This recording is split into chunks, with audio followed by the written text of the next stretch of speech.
Now this illustration deals with continuous and non-continuous operation, or continuous and non-continuous duty, in accordance with 230.42A1 and A2 is applicable.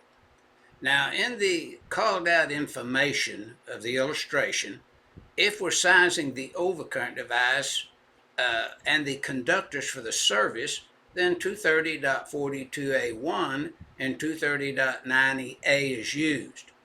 But if the test call for a feeder rating in VA, then we would look at 215.2A1, A and B as applicable, and also 215.3 for the conductors and overcurrent device rating. But here we're figuring the VA to be used as such. So the appliance load is 13,728 VA, and it's a continuous duty and a continuous use type load. So in the boxed in information calculating special appliance loads, which are direct circuit loads, we apply 220.14A for appliance and 230.42A1. We can also reference quickly our table 220.3 that will reference section number, or the part where we would scroll down and get our section number.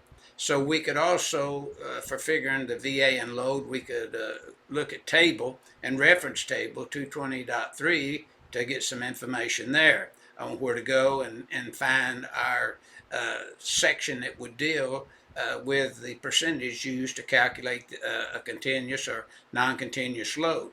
So in step one, we would have 13,728 VA times 125% would equal 17,160 VA.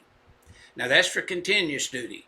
But if the problem called for non-continuous duty, then 13,728 would be multiplied by 100%, equaling or equal to 13,728 VA.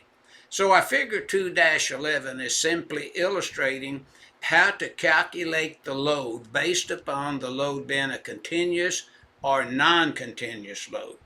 Then I would call out to you test takers in 240.4G, which deals with table 240.4G, loads figured at 125% would have to be used. We could only size the overcurrent device larger than 125% of the conductors and the load when that particular load appeared in table 220.4G, such as for air conditioners, motors, welders, and so forth. So keep this in mind for a quick reference for figuring the VA and load for just the load.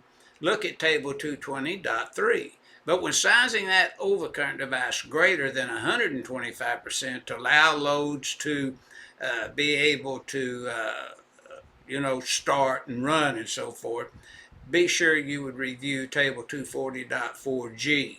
Now, if there's not a load listed there, so you could perform the calculation greater than 125% for the conductors and the equipment to size your overcurrent device, be sure that you realize this, because sometimes on the test they may just ask you which table would be used to size the overcurrent device greater than the ampacity of the conductors in the load served.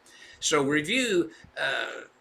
I suggest that you review table 210.3, table 220.3, and table 240.4G, along with your table 240.6A for selecting the overcurrent device. So keep these tables in mind and know how to use these tables. I think it'd be very beneficial to you as a test taker. And that's what this figure 2-11 is illustrating, how to calculate the load based upon it being a non-continuous or continuous rated load.